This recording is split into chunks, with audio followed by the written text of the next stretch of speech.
What's going on, people? Welcome to another video. This one is an interesting one. I always like seeing people set up when it comes to YouTube. So I thought it might inspire someone to do one myself. I don't know if anyone cares, but it's also a little diary for myself to look at in the future, to look back at it and see how far I've come in terms of studio setups, from shooting in my living room, shooting in my bedroom.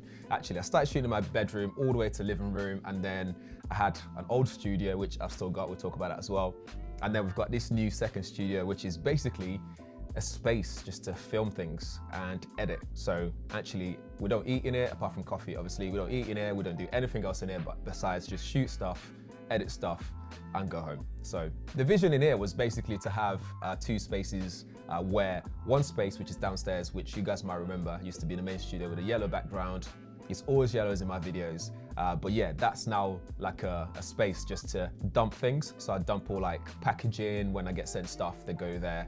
I've got kit that I don't use every day. So like some lighting kits are there.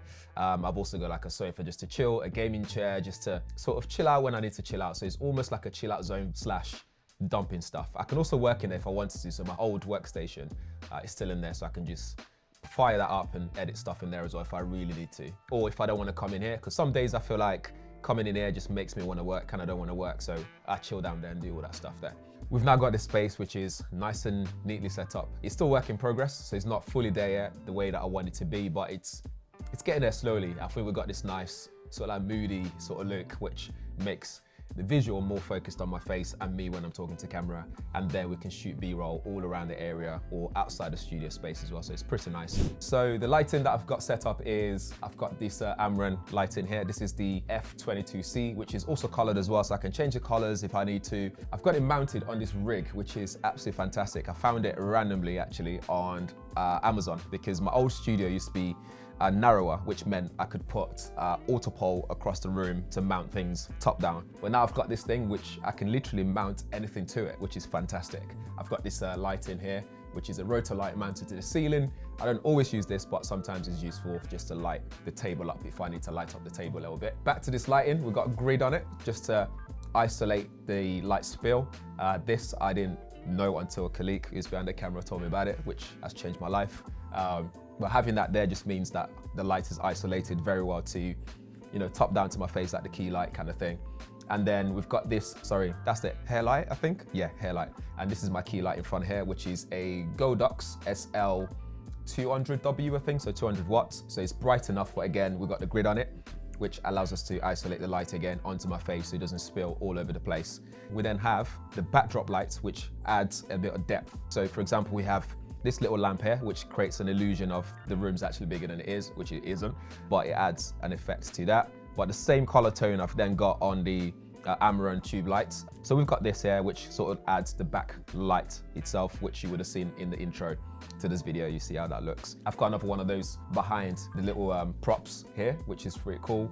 And then I've got a tiny smaller one just to light up the shelf, which is behind here. It's in behind the lenses that we've got mounted on the shelf. And they're not just for show, by the way, they're actually lenses that I use, but that's a perfect shelf to put there. There's also a light in the corner, which it hardly gets used. It's another Godox, but that one's gonna move back downstairs to the studio in case we need to shoot anything downstairs in the studio. So sometimes I use that for B-roll shots and stuff like that. So that light in there will be useful for that. But that's basically it for the lighting. Like I said, if you guys have any hints on lighting or stuff that should be added to the lighting, let me know in the comments below. I don't know everything. As part of the lighting as well, in terms of the backdrop, I've also got this product in called Twinky Squares. They showed this at CES last year, and since then I've always wanted to get one into the studio, because what's great about it is you can modify what's actually shown on there. So right now on the camera, I'm looking at it up here on the screen.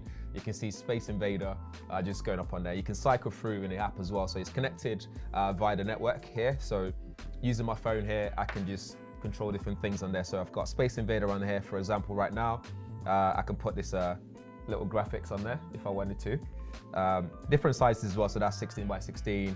I can go all the way to 24 by 24 and display this meme that some of you might be familiar with. It's constantly side-eyeing me the whole time.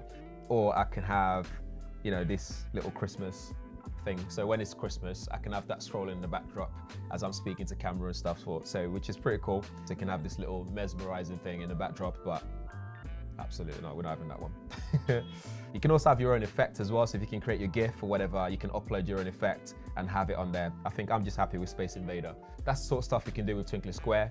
I'll leave links to that in the description area, so if you're interested in that, you can get it. You can get it in like bigger squares as well, so it's modular, so you can always add more to it as time goes by. So if I was to get a bigger studio, for example, I can have that, add more to it, mount it on the wall. It's got mounting holes on the back, so I can mount it on the wall and have bigger display. Next up, we'll talk about the camera kit that we're using here. Again, when it comes to the camera stuff, the whole point of having a studio is to be able to pop in here, press a couple of buttons, and we're good to go rolling. So the first camera that I've got, which is the moving one, this one moves everywhere in the studio, is a Sony a7S III, and we've already got a 24-70 lens on there, G Master lens, that sits on there at all times. You might wonder what this is as well. This is a Hollyland transmitter, which is an HDMI transmitter that allows me to transmit to a Ninja V monitor, which is over there. We'll show you just in a second.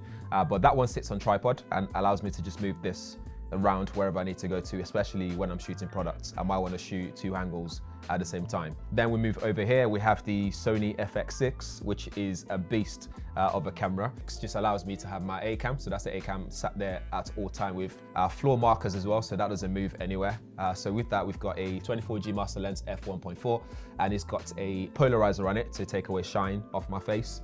And that is connected by HDMI to this Ninja V monitor that is up here. So I record everything to SSD on here because the file sizes from the FX6 are absolutely big. Also, I can load my LUTs on this already, so color grading. So that way I see exactly what I'm recording and how it's gonna look for when I put it onto Final Cut Pro to then start editing it. Again, that's hooked up onto the rig.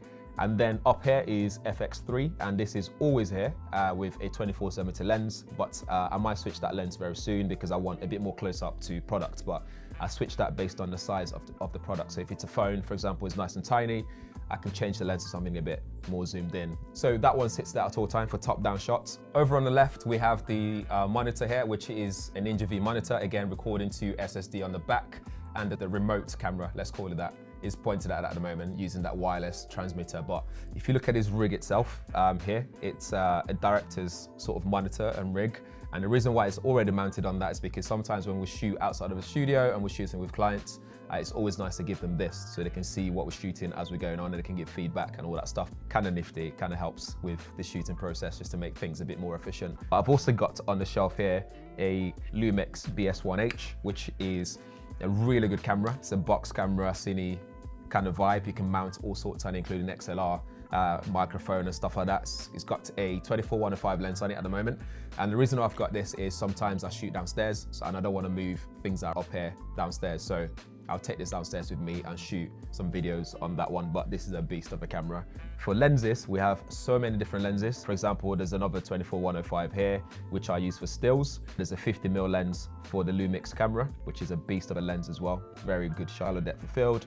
We have a macro lens here, which I use for close-ups and stuff like that on screens and stuff, or when we shoot cars. And there's a cine lens here, which is a 35mm cine lens, but it can go all the way to T-105. So this can get proper shallow. And then in case you're wondering about this, this is just the messy cupboard. Everyone's got one of these somewhere.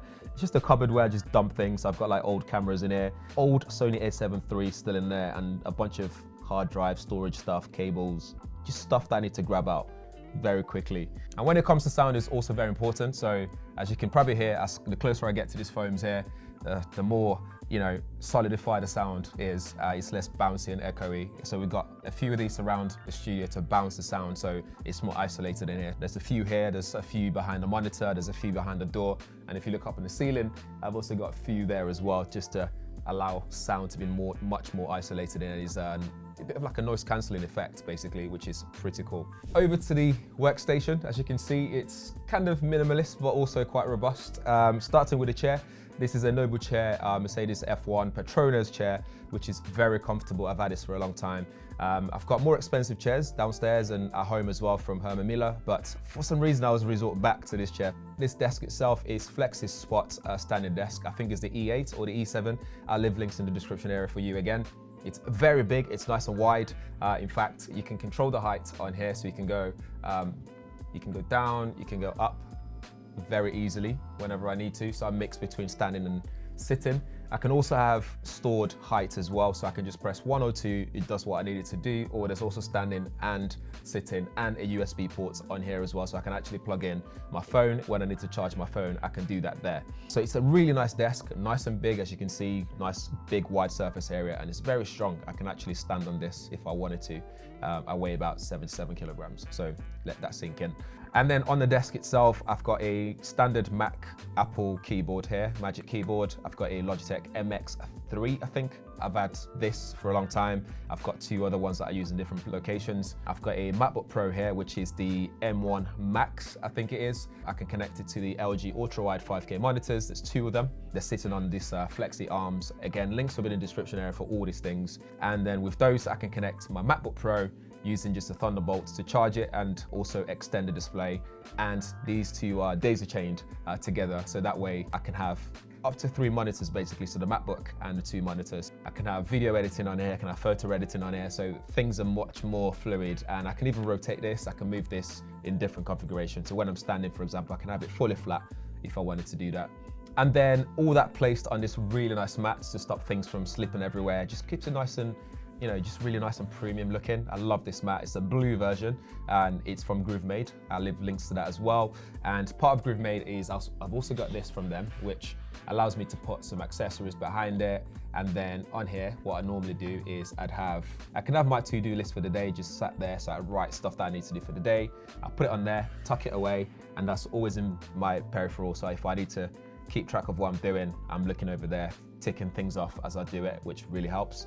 And then I've got their iPhone stand, which also charges my iPhone. So that's connected to the LG monitor there, as you can see.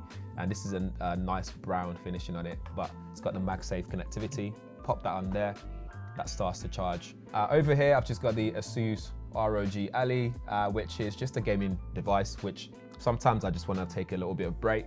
So I grab that, I game away. And then over here, you might be wondering why I've got the Elgato key light over there and a camera. So this is a Lumix S5 Mark II mounted on this pole here from Elgato as well. What that allows me to do is just quickly, if I want to do Instagram Reels or TikTok videos where I'm speaking to camera in that sort of format, I can easily flip that camera around or shoot that in 6K and still have that middle bit there, crop around afterwards. That's pretty much it. Very nice and minimalist, straightforward, does exactly what I needed to do. But if you guys have any cool accessories that I can add to the desk, let me know. This laptop, I can easily just unplug it, put it in my backpack, which is placed underneath the desk. Off I go when I need to go home. So that's basically it for the GB Studio. Hopefully you guys have found it useful. Let me know what you think in the comments below. If there's any improvements that you guys spotted or stuff that we could get, or just to improve the videos, make them look as good as they can be, please drop them in the comments below. But yeah, please do subscribe, and I'll see you guys in the next one. Thanks for watching.